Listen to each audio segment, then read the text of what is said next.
Ngayon, no, samahan nyo kami dito mag-prepare para sa 2024 New Year's Eve. Ngayon, magluluto tayo. Paano ba lulutuin natin? Tutangon. Sotangon, pansit. Pansit tutangon. Ngayon, lutuin naman natin yung mashed potato. Ngayon, gawin naman natin yung gravy. So ngayon, ito na yung finished product natin. Mashed potato and gravy. Dad, ano ba yung nilugaw mo? Dapat dahil sa mga viewers.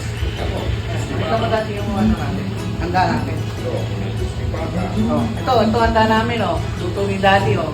Pipata.